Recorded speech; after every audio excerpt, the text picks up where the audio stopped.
नमस्कार दोस्तों, स्वागत है आप सबका हमारे YouTube चैनल मिस्टर मैथ में। तो दोस्तों, हम राठौड़ राजवंश के बारे में पढ़ रहे थे। राठौड़ राजवंश के हमने 3 शासकों के बारे में पढ़ा था। आज हम अगले शासक के बारे में स्टार्ट करते हैं। राठौड़ राजवंश का जो अगला शासक था, राव रणमल।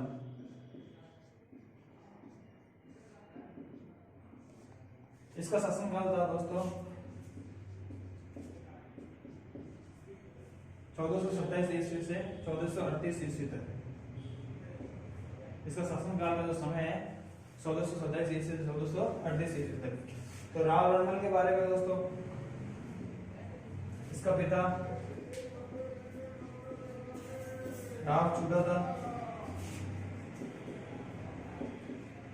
लेकिन दोस्तों, राव चूड़ा ने अपने गोइल वंश की रानी के प्रभाव में आकर अपने बड़े पुत्र राव रणमल को शासक न बनाकर अपने दूसरे पुत्र कान्हा को शासक बनाया।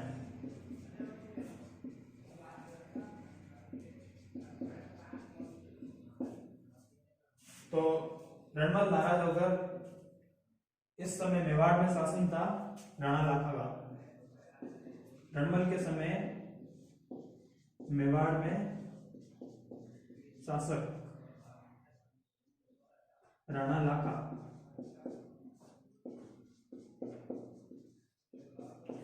तो राव चूड़ा ने अपने दूसरे पुत्र कान्हा को शासक बनाया और राव रणमल को मारवाड़ में जुदा की जागीर दी।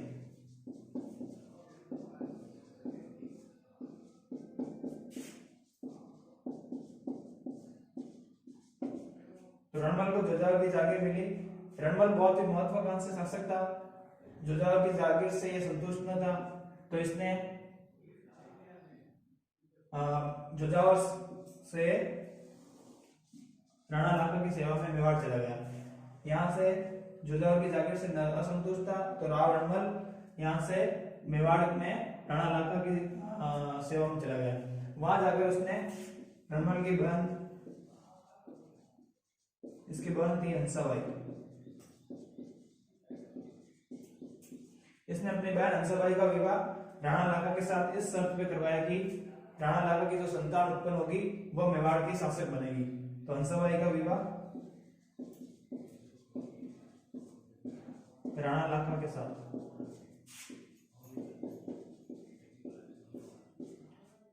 रणमल ने अपनी बहन हंसाबाई का विवाह राणा लाखा के साथ करवा दिया और राणा लाखा के साथ एक शर्त रखी कि इसकी जो संतान होगी वह मेवाड़ की शासक बनेगी अगले।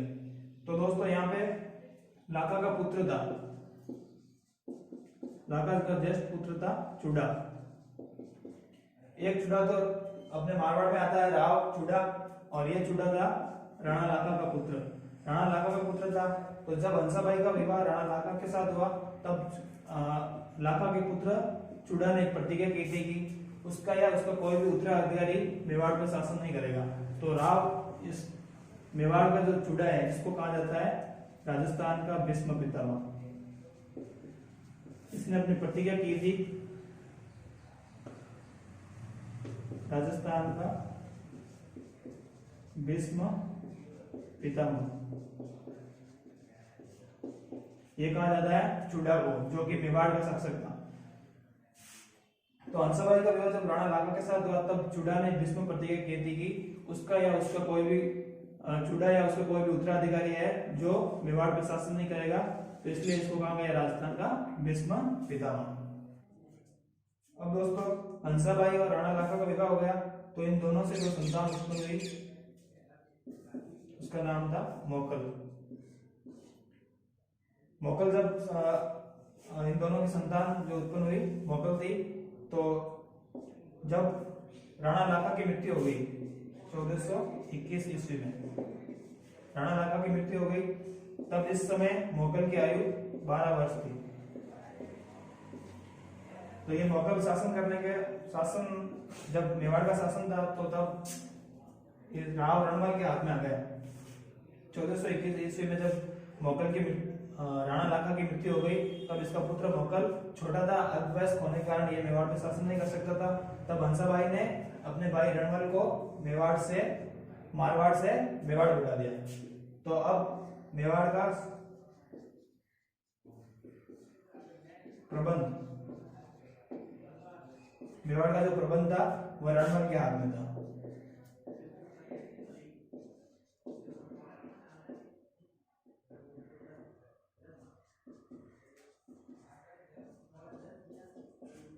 दोस्तों अब मेवाड़ का सर्वेसर्वा रणमल बन चुका था, तो इसने जो शासक था कान्हा, इस पे आक्रमण किया और 1426 ईस्वी में मंडोर जीत लिया, मंडोर को जीता। तो अब ये मेवाड़ के साथ साथ मारवाड़ का भी शासक बन चुका था। तो रणमल के हाथ में मेवाड़ की शक्ति भी थी और मारवाड़ की शक्ति भी थी। तो इसने अपनी शक्ति के आवेश में आकर मेवाड़ के योग्य व्यक्ति राघव देव की हत्या करवा दी। ये मेवाड़ का एक सरदार था राघव देव, तो इसने अपनी शक्ति का प्रयोग कर रणमल ने राघव देव की हत्या करवा दी। तो मेवाड़ के जो सरदार थे इस रणमल से नाराज हो गए और इससे मारवाड़ और मेवाड़ के बीच में दुश्मनी हो गई। तो 1438 ईस्वी में मेवाड़ के सरदारों ने मिलकर रणमल की हत्या करवा दी। तो यहाँ पे रणमल का शासन खत्म होता है। तो दोस्तों एक बार वापस देखते हैं, रणमल का मारवाड़ का जो शासक था राव रणमल, इसका जो समय है 1427 ईस्वी से 1438 ईस्वी तक। इसका पिता था राव चूड़ा। इसने अपने गोयल वंश की रानी के प्रभाव में आकर अपने बड़े पुत्र रणमल को मारवाड़ का शासक बनाकर अपने दूसरे पुत्र कान्हा को शासक बनाया और राव रणमल को मारवाड़ में जोजावर की जहांगीर प्रदान की। जोजावर की जहांगीर से राव रणमल संतुष्ट नहीं था, तो वहां से ये मेवाड़ का इस समय शासक था राणा लाखा, इसके सेवा में चला गया। कुछ राणा लाखा के साथ इसकी बहन थी हंसाबाई, रणमल की बहन का नाम हंसाबाई था। इसने अपनी बहन हंसाबाई का विवाह राणा लाखा के साथ इस शर्त पे करवाया कि राणा लाखा की जो संतान होगी हंसाबाई से, वो मेवाड़ की शासक बनेगी। तो इस समय राणा लाखा का पुत्र था चूड़ा, ये राजकुमार चूड़ा था। तो इसने अपने पिता की हंसाबाई के विवाह के समय इसने भीष्म प्रतिज्ञा की थी कि राणा लाखा के और हंसाबाई की जो संतान होगी वही मेवाड़ की शासक बनेगी और उसका कोई उत्तराधिकारी मेवाड़ का शासक नहीं बनेगा। इस भीष्म प्रतिज्ञा के कारण इसको कहा जाता है राजस्थान का भीष्म पितामह, चूड़ा को कहा जाता है, ये जो मेवाड़ का है। इसके बाद हंसाबाई और राणा लाखा की जो संतान हुई मोकल, 1421 ईस्वी में राणा लाखा की मृत्यु हो गई। राणा लाखा की मृत्यु के समय मोकल 12 वर्ष का था। अल्पवयस्क होने के कारण हंसाबाई ने अपने भाई रणमल को मारवाड़ से मेवाड़ बुला दिया और मेवाड़ का सारा प्रबंध रणमल के हाथ में आ गया। रणमल के हाथ में आने के बाद इसने मेवाड़ की सेना के साथ 1426 ईस्वी में मंडोर पर आक्रमण किया और मंडोर को जीत लिया। अब रणमल जो था मेवाड़ और मारवाड़ दोनों का शासक बन चुका था। अपनी शक्ति का प्रयोग कर रणमल ने मेवाड़ के योग्य व्यक्ति राघव देव की हत्या करवा दी। इसके बाद मेवाड़ के सरदार नाराज हो गए और मारवाड़ और मेवाड़ में दुश्मनी हो गई। 1438 ईस्वी में मेवाड़ के सरदारों ने मिलकर राव रणमल की हत्या करवा दी। अब दोस्तों राव रणमल के बाद जो मारवाड़ का शासक बनता है राव जोधा। इसका शासनकाल का समय है 1453 ईस्वी से 1489 ईस्वी तक। तो राव जोधा दोस्तों रणमल का पुत्र था, राव रणमल का पुत्र।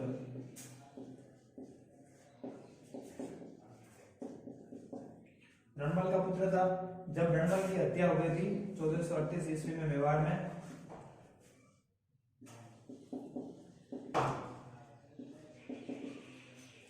रणमल की हत्या कर दी गई थी मेवाड़ में 1438 ईस्वी में। तब ये राव जोधा मेवाड़ से भागकर मारवाड़ की ओर आ गया।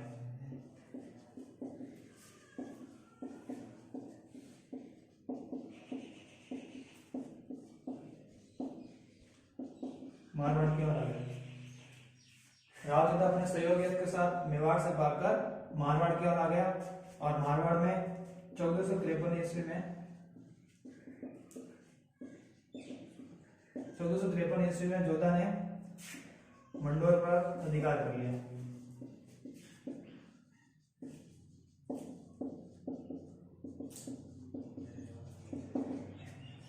अब जो था मेवाड़ में शासक बन चुका था राणा कुंभा।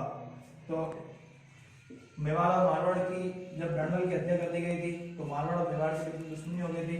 तो 1453 ईस्वी में राव जोधा मंडोर पर अधिकार कर लिया इसने, और हंसाबाई जो मौकल की मां थी, हंसाबाई की सहायता से जोधा की पुत्री थी, जोधा ने अपनी पुत्री, इसकी पुत्री का नाम था सिंगार देवी।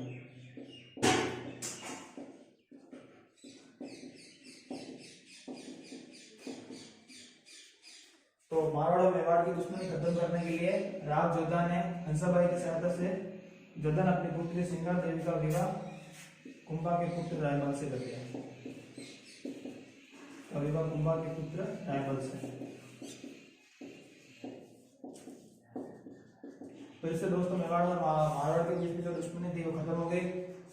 इसके अलावा जोधा के इम्पोर्टेंट है, जोधा ने अपने राज्य की शक्ति को संगठित करने के लिए, अपने राज्य को दुश्मनों से बचाने के लिए 1459 ईस्वी में 1459 ईस्वी में अपनी राजधानी जोधपुर को बनाया।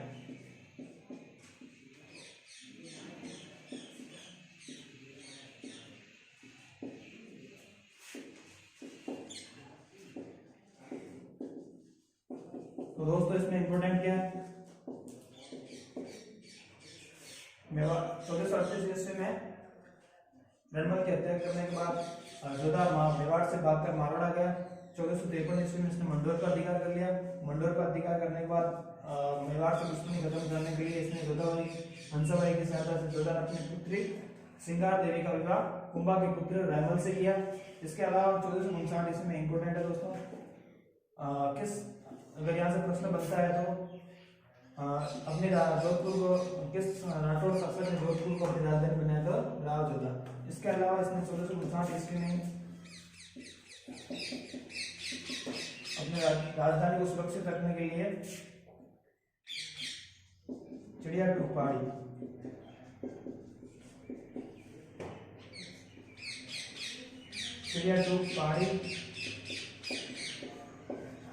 पर दुर्ग का निर्माण करवाया।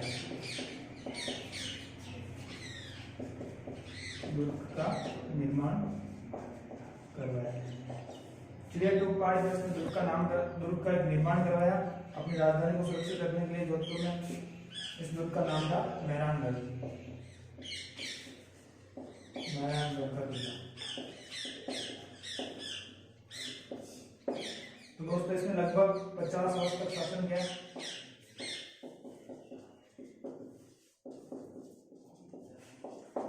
इसने अपने शासन के 50 वर्ष तक शासन किया और 89 ईस्वी मृत्यु। दोस्तों राव जोधा का समय 1453 ईस्वी से 1489 ईस्वी तक ये रणबल का पुत्र था। 1438 ईस्वी में जब रणबल की हत्या कर दी गई मेवाड़ में, तो मेवाड़ से भागकर मारवाड़ आ गया। 1453 ईस्वी में मंडोर पर अधिकार कर लिया इसने। हंसाबाई के सहायता से अपने पुत्री सिंगार देवी का विवाह कुंभा के पुत्र रायमल से किया और मेवाड़ और मारवाड़ के बीच में दुश्मनी थी उसको खत्म कर दिया। 1459 ईस्वी में राजधानी जोधपुर को बनाया। अपनी शक्ति को संगठित करने के लिए इसने अपनी राजधानी जोधपुर को बनाया और 1459 ईस्वी में चिड़ियाटूप पहाड़ी पर दुर्ग का निर्माण किया जिसका नाम था मेहरानगढ़ का किला और 50 वर्ष तक इसने शासन किया। 1489 ईस्वी में इसकी मृत्यु हो गई। तो दोस्तों राव जोधा इतिहासकार जीएस ओझा, गौरीशंकर हीराशंकर ओझा, इतिहासकार जीएस ओझा ने जोधा को जोधपुर का प्रथम प्रतापी शासक माना है। जोधा को जोधपुर का प्रथम प्रतापी शासक।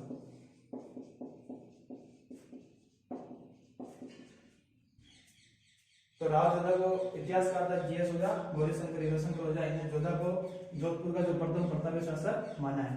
अब जोधा के बाद में जो शासक उत्तराधिकारी होते हैं, तो जोधा के मृत्यु के बाद जो मारवाड़ के उत्तराधिकारी होते हैं उसमें दो होते हैं। पहला राव सातल, दूसरा राव सुजा। राव सातल का जो शासनकाल है दोस्तों 1489 ईस्वी से 1492 ईस्वी तक, और राव सुजा का जो शासनकाल है 1492 ईस्वी से 1515 ईस्वी तक। अब दोस्तों क्या होगी, राव सातल जोधा के बाद मारवाड़ का शासक बना। इसका शासनकाल 1489 से 1492 ईस्वी तक है। इसने अपने नाम से सातल में नगर बसाया। राव सातल ने अपने नाम से सातलमेर नगर बसाया। इसके समय में दोस्तों एक घटना होती है। अजमेर का हाकिम था, अजमेर का हाकिम मल्लू खां। इसके शासनकाल में अजमेर का हाकिम था मल्लू खां। मल्लू खां ने 1490 ईस्वी में राव सातल का भाई राव सातल के भाई, इसका भाई था वर्षी।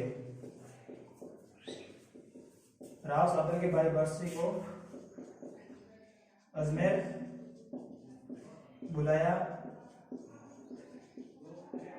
और धोखे से इसको बंदी बना लिया।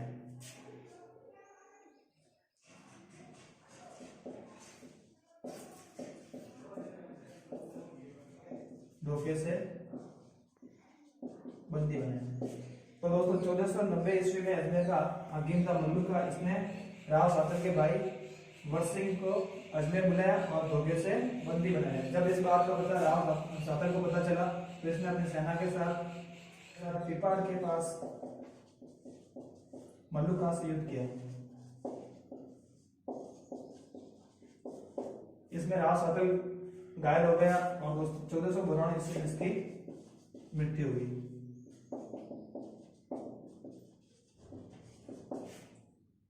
तो इसने अपने भाई को बचा लिया यहाँ से और 1492 ईस्वी में इसकी मृत्यु हो गई।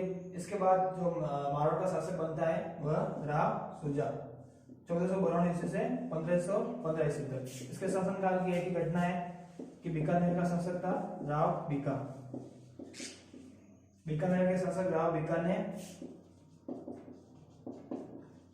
जोधपुर पर चढ़ाई की थी। दोस्तों इसके शासनकाल की एक घटना है कि जो बीकानेर का शासक था राव बीका, इसने जोधपुर पर चढ़ाई की थी। इसके बारे में दोस्तों राव सुजा के बाद जो मारवाड़ का शासक बनता है राव गांगा। इसका शासनकाल 1515 से 1532 ईस्वी तक। ये राव सुजा का पुत्र था।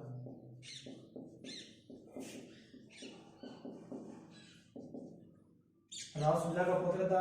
इसके समय मेवाड़ का शासक था दोस्तों,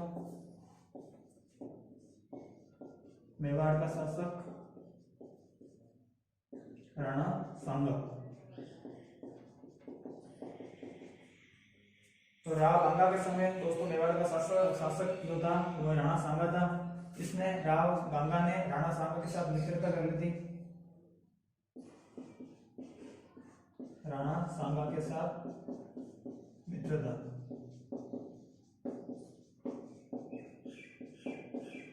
राणा सांगा के साथ मित्रता कर ली थी।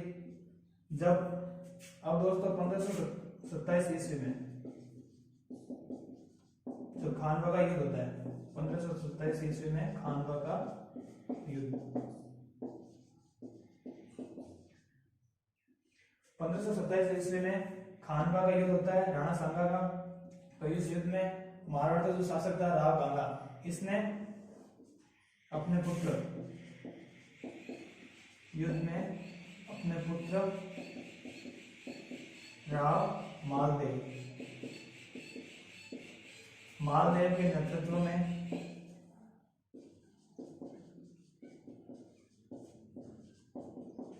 4000 सैनिक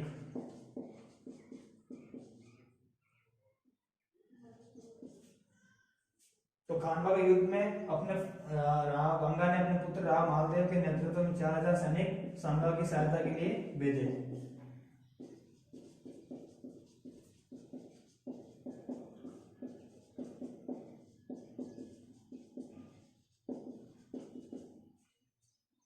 और राव गंगा के बारे में दोस्तों कहा जाता है कि इसकी हत्या इसके पुत्र राव मालदेव ने कर दी थी। तो दोस्तों जो 1532 ईस्वी में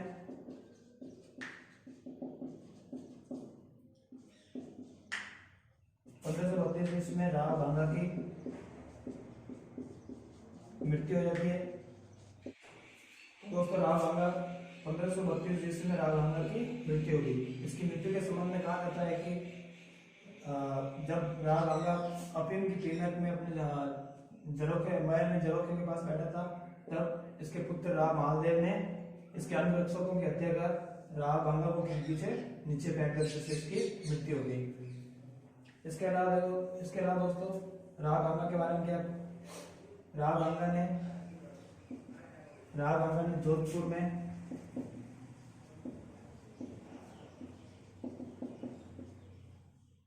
गंगालाव तालाब बनवाया।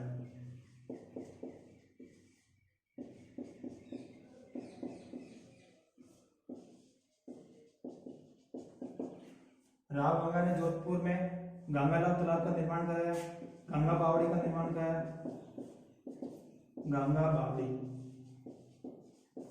और इसके शासनकाल में सिरोही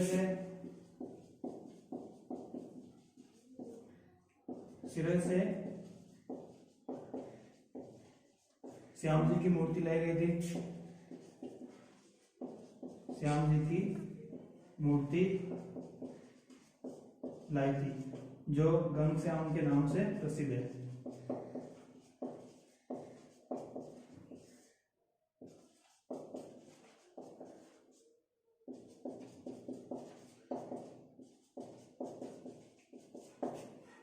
दोस्तों राव गंगा इसका शासनकाल 1515 से 1532 ईस्वी तक।